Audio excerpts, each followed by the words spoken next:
안녕하십니까.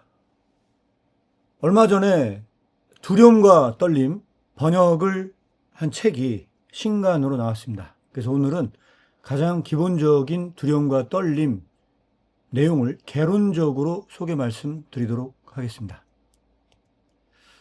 네, 이게 바로 새로운 번역본입니다. 기존에 있었던 번역본들이 있지만 이거는 완전히 새로운 번역으로 새로 여러분들에게 제공하게 되었습니다. 1843년 10월 16일에 출판된 책입니다. 키르케고르는 가명의 저자로 1843년에 초기 작품으로 두려움과 떨림을 썼습니다. 자, 이때 세 편의 덕을 세우는 강화가 출판이 되었는데요.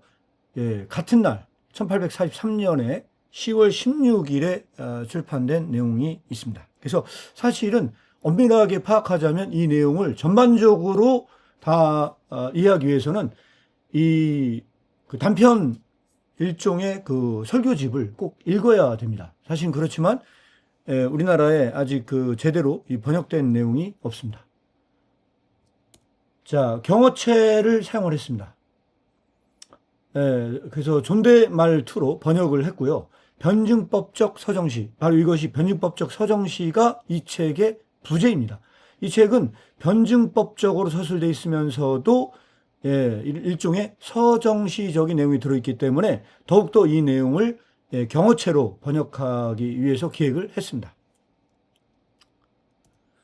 자, 성경 용어를 사용을 해서 번역을 했습니다. 대다수 많은 내용들이 성서 어휘를 인용한 것이 많이 있기 때문에 그것을 성경의 내용을 토대로 번역을 했습니다.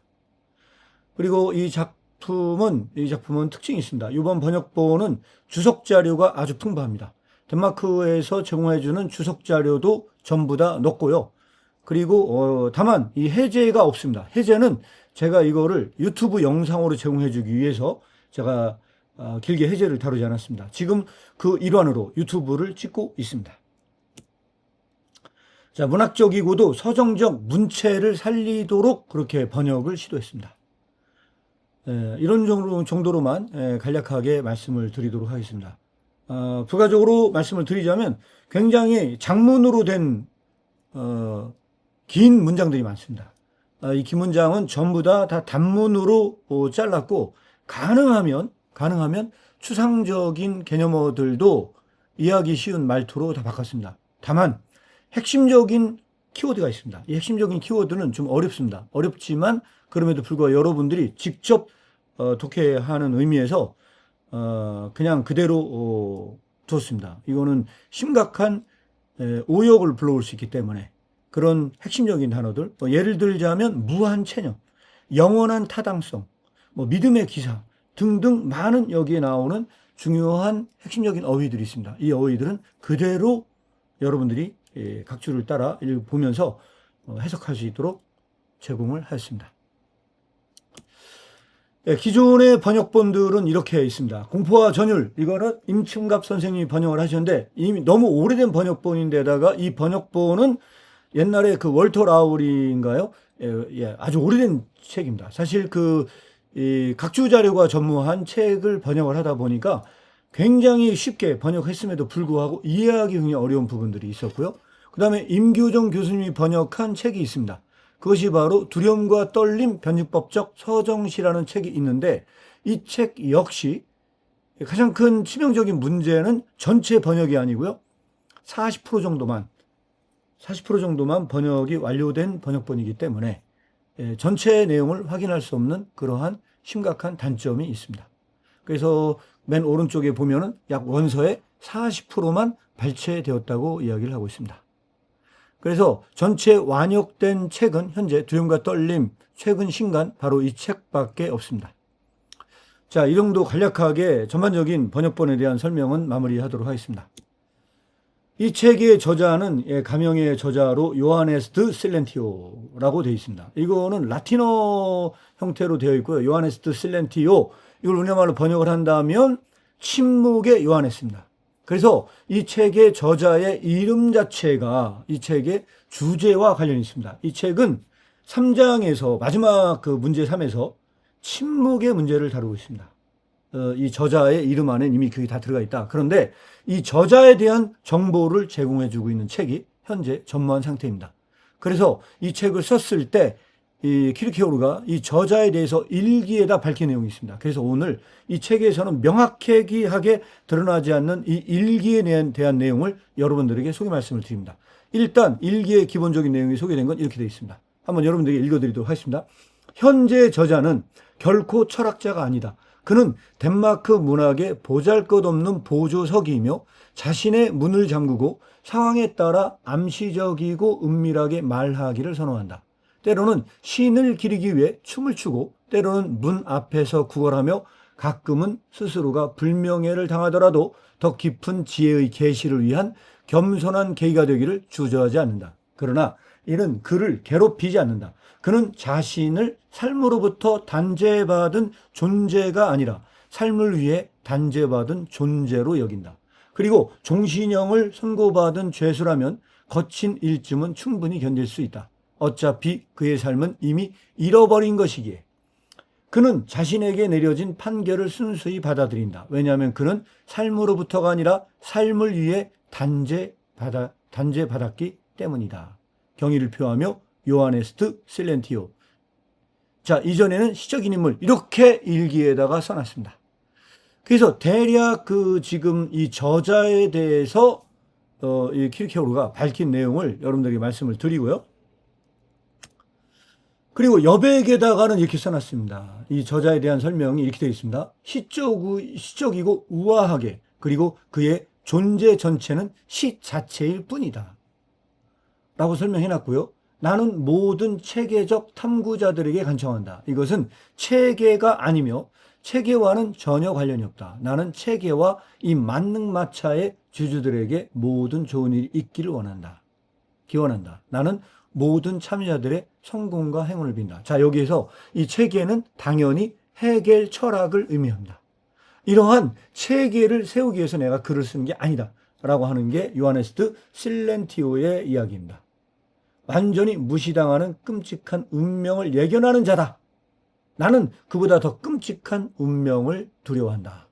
라고 이야기를 하면서 이 책의 이 저자인 요하네스트 실렌티오에 대해서 말하고 있습니다. 또한 이 취향, 맛을 보기 위해 트롭이 인류를 멸망시키는 것과 같은 방식으로 그것을 반으로 잘라 특정 기준에 따라 문단으로 나누어 버리는 것을 두려워한다. 자, 여기서 이 트롭이라는 거는 명확하게 뭔지 저도 잘 모르겠습니다. 그런데 키르케고르가 이 불안의 개념에서도 트롭을 지적한 바가 있습니다. 그렇다면 이 트롭이라고 하는 것이 분명하게 뭐냐라고 나중에 기회 되면 한번 말씀을 드리도록 하겠습니다.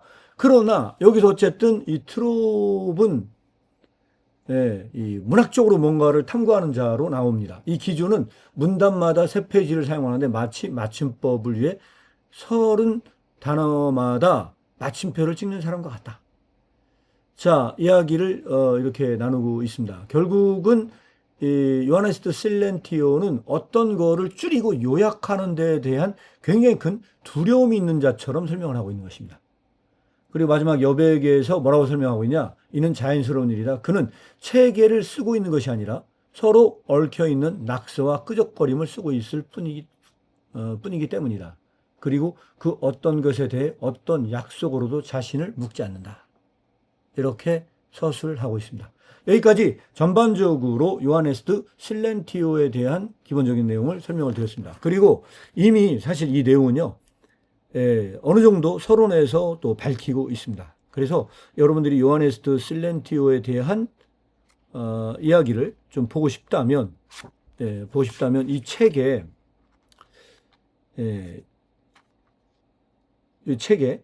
서문을 확인해 보시면 됩니다. 이 서문에 데카르트와 함께 써놓은 것이 있습니다.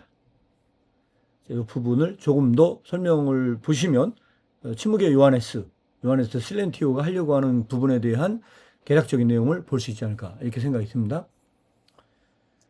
자, 그 다음 여러분들에게 소개시켜 드릴 내용은 루이스 맥키라는 사람의 학자가 쓴 키르케고르의 이야기를 여러분들에게 소개시켜 주고 싶습니다. 이 루이스 맥키는 이렇게 설명을 했습니다. 킬케고르의 가명의 작가가 예술적 목적을 위해 만든 가상의 인물인 페르소나이지, 대중의 위협과 당혹감으로부터 개인의 신원을 보호하기 위해 사용한 가명이 아니다. 킬케고르가 요하네스트 실렌티오나 비길리스 하프넨시스와 같은 불가능한 이름으로 책을 서명했을 때 가십거리가 많은 덴마크 문자 세계의 그 출처에 대해 의심하는 사람은 아무도 없었다. 자, 여기까지 이 루이스 맥케에 대한 거를 제가 설명을 드리자면 이런 겁니다. 킬케고르가 요하네스트 실렌티오라는 거를 자신의 누가 책을 썼는지를 모르게 하기 위해 쓴 게 아니라는 겁니다. 이거는 이미 이 가명을 내놨을 때 덴마크 문자 세계에 있는 사람들은 다 알았다는 거야. 아, 이거 킬케고르가 쓴 거야 하는 걸 다 아는 거지 모르지 않았다는 겁니다. 이 가십거리가 많은 문자 세계에서 그 출처에 대해서 의심한 사람 단 한 명도 없었어. 다 알아. 아, 이건 킬케고르가 쓴 거야. 다 안다는 겁니다. 그런데 이거를 왜 그러면 이렇게 가명에 썼느냐? 그의 목적은 신비화가 아니라 거리두기를 원했기 때문에 그가 그렇게 했다. 그는 자신의 글에 대한 답변을 거부함으로써 글의 형식이 글의 주제인 자유를 보호할 수 있도록 자신의 성격과 분리했다. 자, 철저하게 자신의 이야기와 전혀 상관없는 사상에 대한 이야기를 담기 위해서, 그래서 철저하게 객관적으로 거리두기를 위해서 그렇게 한 거지, 누가 쓴지 모르게 하기 위해서 신비화를 목적으로 그렇게 한 것이 아니다. 자, 이거는 굉장히 중요한 측면이 있기 때문에 제가 여러분들에게 이 말씀을 드립니다. 왜 그러냐면 사실 그 당대뿐만 아니라 이 작품에 대한 심각한 오해가 하나 있습니다. 그것은 뭐냐면 이 킬케고르의 자전적 이야기다. 반복이라는 책이 우리나라에 아직 제대로 번역한 책이 없고 과거에 번역한 책밖에 존재하지 않습니다. 그래서 이 반복이라는 책도 사실 다시 번역해야 할 필요성이 있는 대표적인 책 중에 하나입니다. 제가 언젠가는 반드시 다시 한번 이 반복도 소개할 내용이지만 이 반복과 사실 이 두려움과 떨림은요, 킬케고르의 자전적 이야기로 굉장히 오해가 됐고 실제적으로 그 당시부터 그렇게 오해가 됐던 부분들이 있기 때문에 학자들은 이 부분에 대해서 경계하는 의미에서 얘기를 하고 있습니다. 그리고 영역본의 이 역자인 하우동 에드나홍도 이렇게 설명을 합니다. 킬케고르는 작품을 집필하는 내내 독자들의 주의가 분산되어 기원적 오류를 범하지 않도록 각별히 주의를 기울였다. 독자들이 작가와 작품을 동일시하여 작품을 자서전이나 회고록으로 변질시키는 것을 막기 위해 그토록 애쓴 작가는 없었다. 그러나 전기적 각도에서 그렇게 일관되게 접근한 작가는 거의 없다. 그리고 킬케고르의 다른 저작들 중 두려움과 떨림, 반복만큼이나 일관되게 이러한 관점에서 다루어진 그러한 킬케고르 작품도 없다는 겁니다. 자, 이 부분이 굉장히 중요한 측면이 있습니다. 그래서 사실은 킬케고르의 이 자서전적인 작품과 굉장히 관련 있는 작품도 두려움과 떨림과 반복이다. 그럼에도 불구하고 킬케고르는 이 작가와 작품을 동일시하는 것을 막기 위해서 굉장히 애를 썼다. 이 작품을 뽑아라. 그러면 두려움과 떨림, 반복이라는 책이다. 이렇게 여러분들에게 결론을 짓고 넘어갑니다. 그리고 이것이 왜 자전적인 부분들이 들어있느냐라고 하는 거를 말씀을 드리자면 이 문구입니다. 아브라함에 대한 찬사의 맨 마지막 그 기절에 킬케고르는 이렇게 쓰고 있습니다. 그는 당신이 모든 예상을 깨고 노년의 아들을 얻는데 100년이 걸렸고 이삭을 지키기 전에 칼을 뽑아 했던 것을 결코 잊지 않을 것입니다. 130년 동안 그는 당신이 믿음보다 더 나아가지 않았다는 것을 결코 잊지 않을 것입니다. 자, 여기에서 이 말은 굉장히 중요한 해석의 여지가 있는 설명입니다. 그냥 넘어가면 안 되는 마지막 구절인데, 아브라함은 100세에 아들을 얻었습니다. 100세에 아들을 얻었고 이삭을 칼을 뽑아서 이삭을 죽이려고 했던 이 사건이 이 책의 모티브인데, 이 이삭 칼을 뽑아서 이삭을 죽이려고 했을 때 그때가 아브라함이 130세였고 이삭의 나이가 30세였다는 것이 암묵적으로 여기서 설명이 되고 있는 겁니다. 자, 이걸 다시 말씀드리자면 이삭을 바칠 때 이 이삭은 청년의 나이대였다는 겁니다. 아브라함은 성경에는 명확하게 이삭이 몇 세에 아브라함이 이삭을 희생하려고 했다라고 하는 게 명확하게 제시되어 있지는 않습니다. 그런데 키르케고르는 이때 아브라함이 이삭을 바치려고 할 때 이삭은 청년의 나이였고 아마도 30세일 것이다 라는 가정하에 이 글을 썼다는 것이 이 아브라함에 대한 찬사에 나오는 겁니다. 130년 동안 그는 이 믿음보다 더 나아가지 않았어요. 그는 믿음 가운데 있었어요.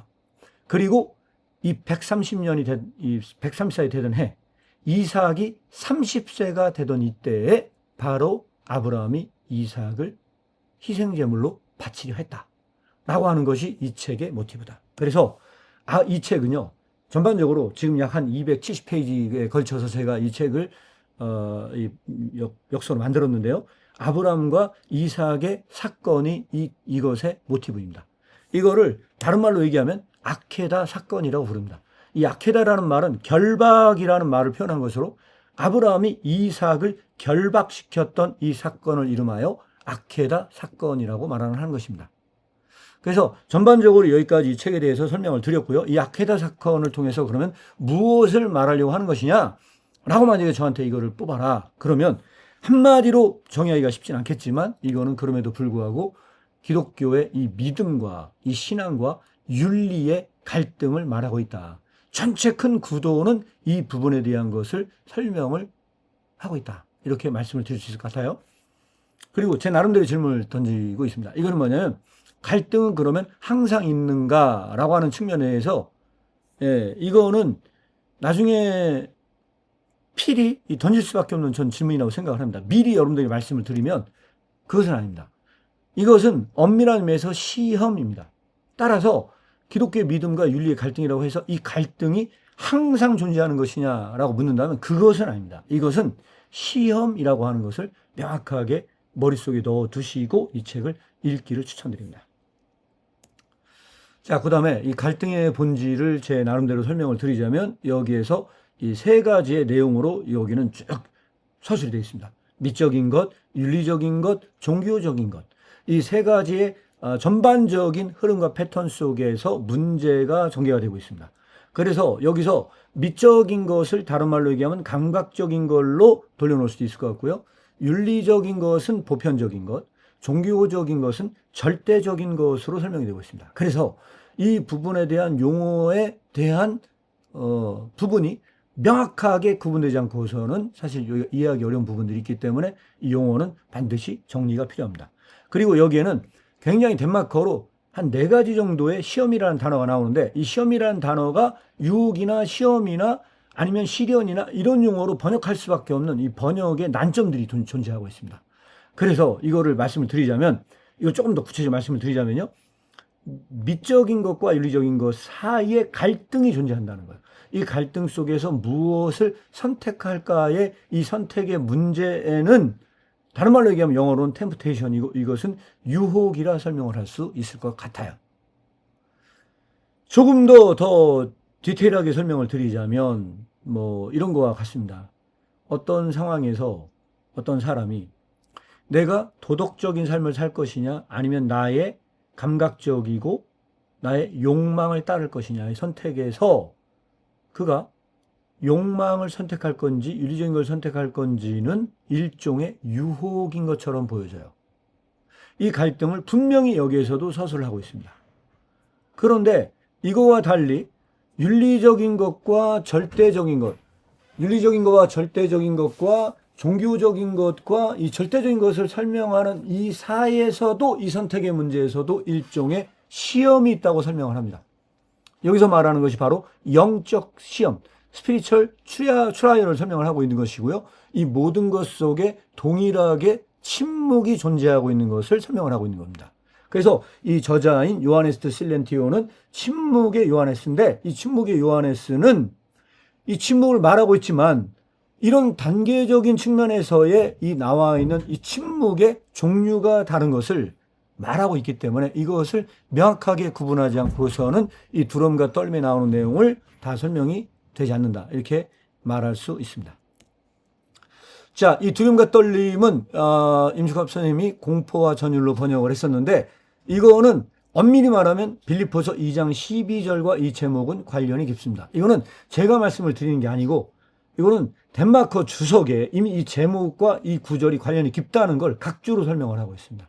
그러므로 나의 사랑하는 자들아, 너희가 나 있을 때뿐만 아니라 더욱 지금 나 없을 때에도 항상 복종하여 두렵고 떨림으로 너희 구원을 이루나 라고 하는 이 구절 자체가 바로 이 제목과 관련이 있기 때문에 이 공포와 전율보다는 이 성서적인 어휘로 두려움과 떨림으로 번역을 시도했습니다. 요하네스 실렌티오, 침묵의 요하네스라고 볼 수 있을 것 같습니다.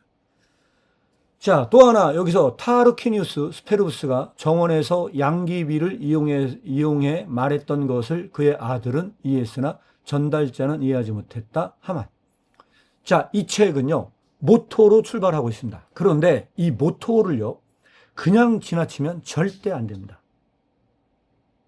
타르퀴니우스 스페루스가 누구고 도대체 이 전달자는 무슨 말을 하려고 했고 하만은 이걸 왜 이용했는지, 이 구절은 왜 달았는지, 이 부분에 대한 자세한 좀 공부가 필요합니다. 그래서 제가 이거를 각주에 다 넣어놨기 때문에 여러분들은 꼭 각주 설명을 따라가서 이 설명을 꼭 확인해 보시기 바랍니다. 자, 간단하게만 이 모토에 대해 설명을 드리면 이렇습니다. 로마 황제 타르퀴니우스 스페루스는 로마의 아마 7대 황제로 알고 있습니다. 그래서 이 내용을 여러분들이 보고 싶다면 아마 로마사에 이 내용이 나와 있는 것으로 알고 있습니다. 직접 로마사를 읽어보시면 이 7대 왕에 대한 이야기를 확인해 볼 수가 있는데, 여기에서 아마 여기 나와 있는 이 그림도 아마 이거를 상징적으로 표현한 것으로 알고 있습니다. 제가 찾아서 넣은 그림인데요. 자, 이 타르퀴니우스 스페루스는 이 잔인한 황제로 알려져 있습니다. 그래서 그의 그 아들 섹스투스에게 가비시가 말을 안 듣고 이 황제의 말을 듣지 않고 계속 저항을 하다 보니까 어떻게 하면 가비시를 점령을 할 수 있을까를 고민하다가 일종의 그런 속이는 전략을 썼습니다. 이 속이는 전략을 썼는데 마치 그 아들인 섹스투스가 아버지의 그 폭종에 못 이겨서 가비시로 망명한 것처럼 속였습니다. 그리고 이 섹스투스가 가비시의 리더들에게 신임을 받습니다. 그래서 그가 어떤 중책을 맡을 수 있는 그 권력자 위치에 도달했을 때 그때 밀사를 타르퀴니우스 스페루스에게 보냅니다. 다음에 어떤 행동을 해야 될지 한번 알려달라 했을 때 그 밀사를 믿지 못했답니다. 타르퀴니우스 스페루스가 이 밀사가 진짜 제대로 된 밀사인지를 믿지 못했기 때문에 그때 아무 말도 하지 않고, 무슨 행동을 해야 될지 그 지령을 준 게 아니고 아무 말도 하지 않고 양귀비 나무가 있는 정원에 뜰에 나가서 그 양귀비 꽃에 목을 쳤답니다. 그래서 이 밀사가 섹스투스에게 찾아가서 아버지가 무슨 말을 하더냐 물어봤을 때 아무 말도 하지 않고, 주제는 침묵입니다. 아무 말도 하지 않고 침묵하지 않은 채 양귀비의 꽃에 목만 쳤습니다. 라고 하는 것을 전해 들었을 때 그 밀사, 그 전달자는 그 뜻을 이해하지 못했지만 섹스투스인 그 아들은 그 뜻을 이해했다라는 구절을 인용을 한 것입니다. 그래서 이거는 뭘 전달하려고 하는 거냐? 제3자에게 이해되지 않는 것. 이것은 아버지와 아들 사이에선 이건 이해할 수 있는 부분들이 분명히 존재한다. 평범한 사람에게는 보이지 않는 것. 이것이 신앙 때문에 다른 것으로 보일 수 있다. 그래서 아브라함에게서 이 제3자 입장에서 보인 건 아브라함은 살인으로 보이지만 그의 아들은 그것을 순종으로 이해할 수 있다. 약간의 어떤 이런 개념적 정리가 이미 이 모토에 들어가 있기 때문에 여러분들에게 이 모토에 대한 간략한 소개를 드렸습니다. 그 다음에 이 조율은 여러분들이 어떻게 이해해야만 하느냐. 이 조율은 나중에 제가 다시 또 유튜브 영상을 찍겠지만, 이 조율은 이 아케다 사건인 이삭의 결박 사건을 4가지 이야기로 설명을 하고 있습니다. 이 네 가지 이야기로 설명을 하고 있는데 이 이야기가 진짜냐라고 하는 부분에 대해서는 그렇진 않습니다. 이 이야기는 상상적으로 꾸며진 이야기입니다. 상상적으로 꾸며진 이야기이기 때문에 진짜로 아브라함이 이런 마음으로 한 것이냐라고 물어봤을 때 그렇지 않을 가능성이 거의 99%다. 이 이야기는 그렇게 성경에서 해석될 수 없는 것이 아니고 상상적으로 그린 것이다. 그래서 이 책에 나와 있는 단원의 제목이 조율입니다. 조율. 아직은 요게 음악을 연주할 때 음악이 연주되기 전, 예, 조율을 하는 마치 그 과정처럼 보여지기 때문에 이것이 진짜 그 이야기라고 하는 것은 굉장히 큰 착각을 불러일으킬 수 있다. 이렇게 설명을 드리고 넘어가겠습니다. 아브라함에 대한 찬사에 대한 이야기는 굉장히 중요한 핵심적인 키워드를 다루고 있습니다. 이 키워드를 통해서 여러분들이 직접 독해를 하셔야 되는데 이것은 뭐냐? 영웅과 아브라함의 차이에 대한 굉장히 중요한 설명이 들어있습니다. 영웅은 어떻게 만들어지느냐. 하지만 어떤 점에서 아브라함과 영웅은 다른가. 이게 영웅과 아브라함에 대한 본질에 대한 설명이 들어있는 거고요. 자, 여기에서 다루고 있는 건 뭐냐면 역사적 영웅들의 이야기가 들어가 있습니다. 나중에 구체적으로 한번 이건 다루도록 하겠습니다. 그 다음에 이 단어는 시험의 본질이 무엇인가에 대해서 여기서 다루고 있습니다. 그러니까 이런 부분들에 대한 나름대로의 설명을 할 수 있으면 좋은데 이 시간은 개론적으로 말씀을 드리는 것이기 때문에 자세하게 설명을 드리지는 않겠습니다. 자, 문제라고 하는 단어는 이 라틴어로 프라블마타라고 되어 있습니다. 이 프라블마타라고 되어 있는데 이 문제라는 단어의 핵심적인 내용 중에서 이 경구가 원래는 최종본에 있었는데 이 최종본에서 이 경구가 생략된 경구가 있습니다. 이 경구를 제가 읽어드리면 대략적으로 이 프라블마타가 담고 있는 내용이 뭔지를 어느 정도는 좀 이해할 수 있으리라 생각이 듭니다. 그러면 생략된 이 경구, 삭제된 경구는 뭐냐 이렇게 표현되어 있습니다. 한 평범한 사람이나 불신자는 자신의 글 쓰는 방식을 난센스라는 것 외에 설명할 수 없다. 한 평범한 사람이나 불신자는 내가 글쓰기 한 걸 이해할 수 없어. 자, 여기서 중요한 건 뭐냐? 여기에 나오는 이 텍스트에 대한 이야기는 그냥 일반 사람이나 기독교를 받아들이지 못하는 불신자는 절대 이거를 이해할 수 없는 난센스라는 것입니다. 자, 여러분들은 이거에 대해서 어떻게 생각하십니까? 제가 볼 때도 그렇습니다. 사실은요, 이거는 굉장히 신학적이고 이 철학적인 내용을 포함하고 있기 때문에 실제적으로 이 이야기를 진짜로 신앙적인 고민하지 않은 사람이 이해할 수 있냐라고 하는 부분에 대해서는 쉽지 않을 것 같다는 게 제 개인적인 생각입니다. 이 글쓰기는 난센스다. 도저히 이해할 수 없는 글이다. 왜냐하면 나는 여러 가지 언어로 자신을 표현하고 있다. 자, 여러 가지 언어로 이 자신을 표현하고 있는데 궤변가들의 언어, 말장난의 언어, 크레타인과 아랍인, 백인과 흑인, 그리고 크레올린의 언어를 사용하고 있다. 비평과 신화, 수수께끼, 그리고 공리의 혼란을 뒤섞어서 떠들어대고 있다. 자, 이 뒤섞어서 떠들어대고 있기 때문에 이것을 이해할 수 없다. 자, 그래서 제가 말씀을 드리자면요. 여기에는 나와 있는 이야기를 말씀을 드리자면요. 신앙만 있는 것도 아니고 여기에는 철학적 내용이 포함되고 있기 때문에 이것은 이해하기가 조금 어려운 부분들이 존재하고 있습니다. 자, 그래서 제가 이렇게 말씀을 드리겠고요. 때로는 인간적 방식으로, 때로는 탁월한 방식으로 논증을 하고 있기 때문에 이 텍스트가 이해하기 힘들다. 자, 여기에서 이 책에서 다루고 있는 핵심적인 내용이 문제 1, 2, 3에 들어있는데 굉장히 어렵습니다. 굉장히 어렵기 때문에 나중에 제가 이 부분에 대해서 설명을 드리겠고요. 이 최종 삭제된 이 경구가 사실 이 문제를 다루고 있는 적인 핵심 주제에 대한 난점을 설명하고 있는 것입니다. 이거를 하만을 통해서 인용하고 있다고 이렇게 설명을 하고 있습니다. 자, 예비적 토로. 자, 예비적 토로는 사실 이 덴마크어로는 이렇게 표현되어 있습니다. for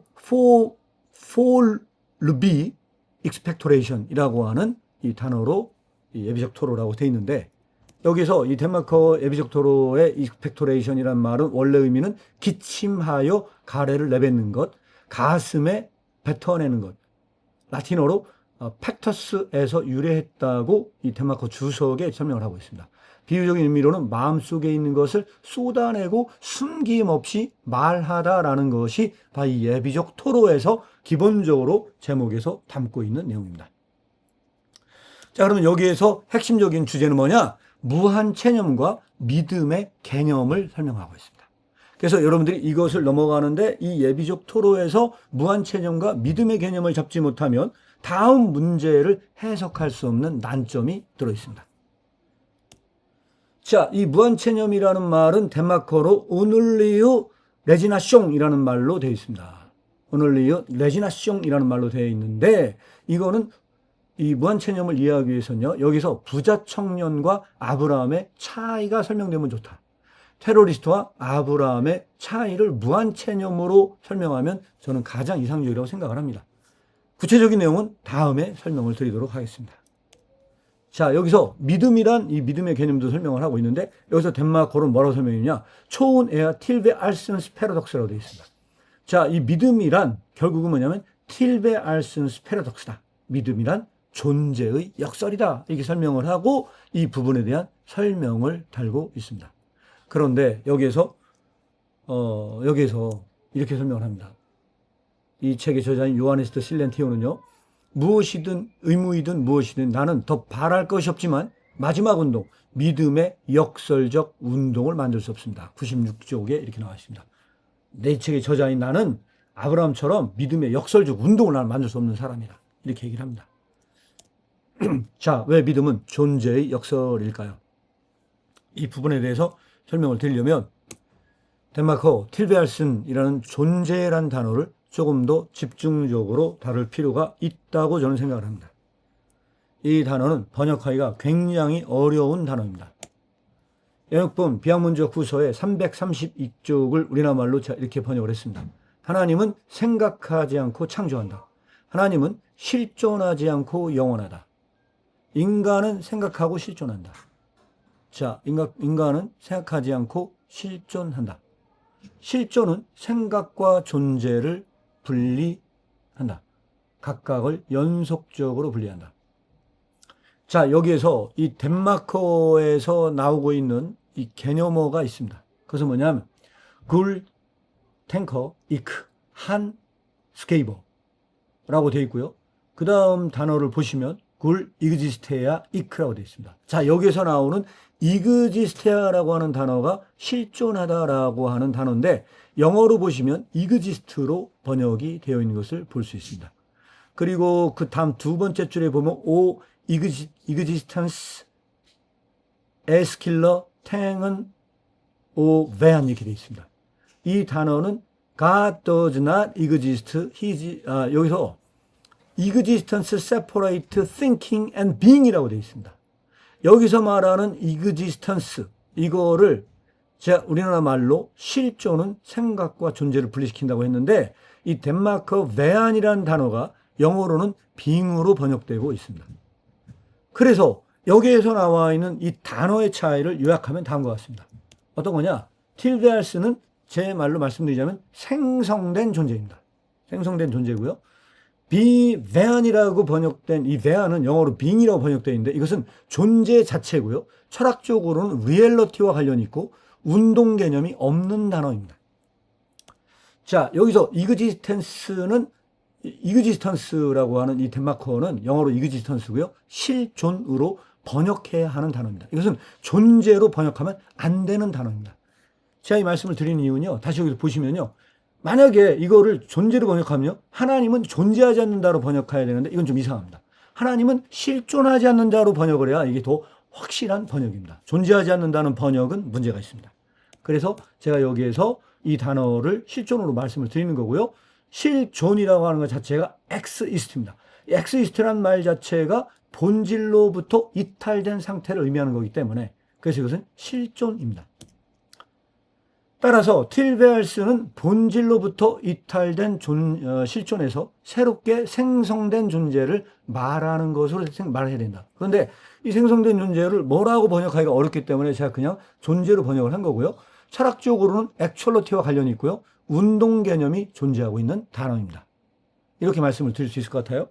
그래서 여기서 두려움과 떨림의 89쪽에 이렇게 나와 있습니다. 무한 체념은 믿음 이전의 마지막 단계이므로 이 운동을 하지 않는 누구나 믿음이 없는 사람입니다. 무한체념을 통해서만 나의 영원한 타당성을 의식하게 됩니다. 오직 그때만 믿음에 의해 존재를 파악한다고 말할 수 있습니다. 여기서 말하는 이 존재가 틸베알슨이라는 단어이고요. 이거는 단순한 배안의 빙으로서의 존재 자체의 존재와도 다르고 실존과도 다른 완전히 믿음에 의해서 생성된 존재로 파악해야 된다. 이렇게 여러분들에게 말씀을 드릴 수 있습니다. 자, 왜 믿음은 존재 역설인가가 아직 설명이 되지 않았습니다. 이거를 설명하기 위해서 말씀드린 게 이 존재가 바로 틸베알슨입니다. 틸베알슨스 패러독스입니다. 이것은 생성되지 않은 존재가 딱 생성돼서 나타난 그 존재 역설이라 이렇게 말씀을 드릴 수 있습니다. 자, 여기에서 나와 있는 여기에 수영 연습의 예화가 나왔습니다. 일반적으로 물 밖에서 수영 연습을 하고 물 속으로 들어갑니다. 이거를 여기서 나와 있는 얘기로 말씀을 드리면 유한의 운동을 하고 나서 무한으로 들어갑니다. 이것이 일반적으로는 이 사회에서는 역설이 존재하지 않습니다. 이것은 왜냐하면 다 이해가 되기 때문입니다.